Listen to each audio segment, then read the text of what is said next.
ওমা মা, বলো। এটা তুমি কি করেছো? ডিম ছাড়িয়ে রেখেছি সিদ্ধ করে। তিন তিনটে হাঁসের ডিম আর তিনটে পোলট্রির ডিম আমি ছাড়িয়ে ঠিক করে রেখেছি। তুমি একটু ডিমের কোরমা তৈরি করো। আচ্ছা ঠিক আছে। তোমার ডিম ছাড়ানোগুলো তো বেশ ভালোই হয়েছে, আমার হ্যাঁ, কাছে তো এরম ভাবে ছাড়ে না। ও মা, বলো। তুমি তাহলে একটু কাজু আর একটু পোস্ত বেটে দাও না। আচ্ছা, দিচ্ছি। সাদা সর্ষে আছে, কাজু, পোস্ত আর একটু সাদা সর্ষে আর একটু কালো সর্ষে নিয়ে একটু বেটে দাও।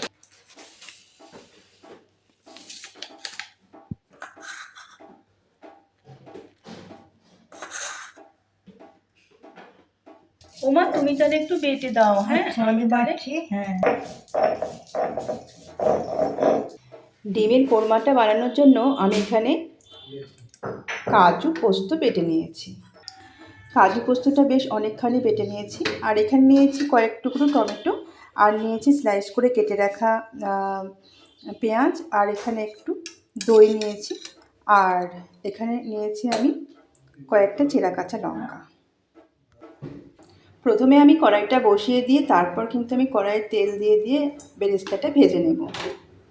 তেলটা গরম হয়ে গেলে আমি অল্প পরিমাণে বেরেস্তাটা ভেজে নেব।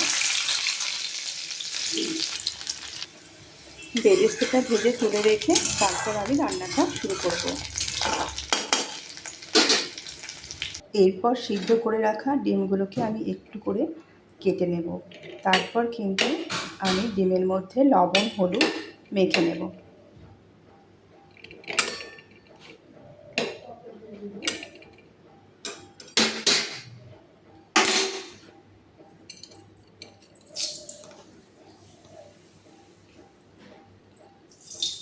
তারপর গরম তেলে আমি ডিমগুলোকে ফ্রাই করে নেব।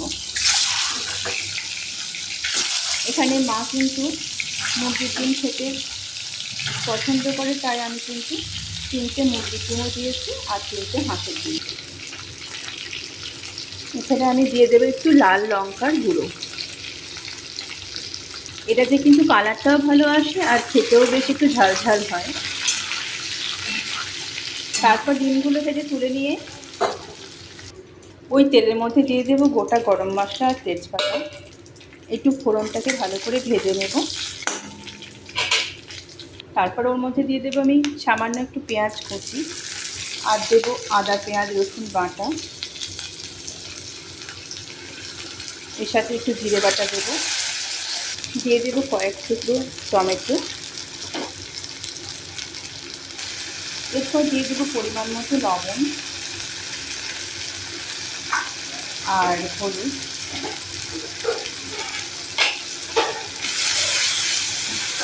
ডিমের কোরমাটা যেহেতু একটু সাদা সাদাই হয়, ওই জন্য আমি এর মধ্যে খুব একটা বেশি পরিমাণে হলুদ দেবো না।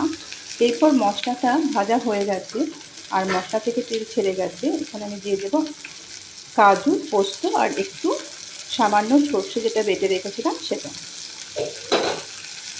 তারপর বাচ্চা ধুয়ে এর মধ্যে জলটাও দিয়ে দেবো। তারপর সামান্য একটু এটাকে কষিয়ে নেব, খুব বেশি কষাবো না। তারপর দিয়ে দেবো ভেজে রাখা ডিমগুলো। হাঁসের ডিম আর মুরগির ডিম দুটোরই কিন্তু আমি একসাথে কোরমা বানাচ্ছি। মা যেহেতু হাঁসের ডিম খায় না, মায়ের জন্য মুরগির ডিম আর আমাদের জন্য হাঁসের ডিম। তো এটাকে একটু নেড়ে নেব। এরপর আমি দিয়ে দেবো আগে থেকে ফেটিয়ে রাখা যে টক দইটা ছিল সেটা।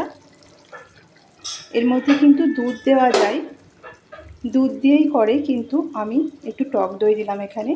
টক টক দইটা দিলে কিন্তু আমার মনে হয় স্বাদটা আরও একটু বেশ ভালো হয়। আমি নিজের মানে ইচ্ছা থেকে বলছি এটা। তো এখানে তো টক দইও দেওয়া যায়, বা এখানে দুধও কিন্তু ব্যবহার করা যায়। এরপর কাঁচা লঙ্কাগুলো দিয়ে দিলাম আর উপর থেকে দিয়ে দেবো আগে থেকে ভেজে রাখা বেরেস্তাগুলো।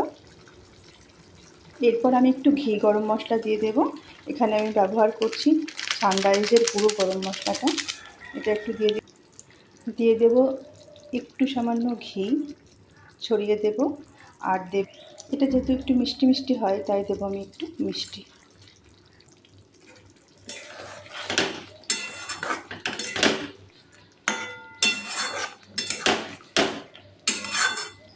এরপর কিন্তু ডিমের কোরমাটা কিন্তু একদম রেডি হয়ে যাবে।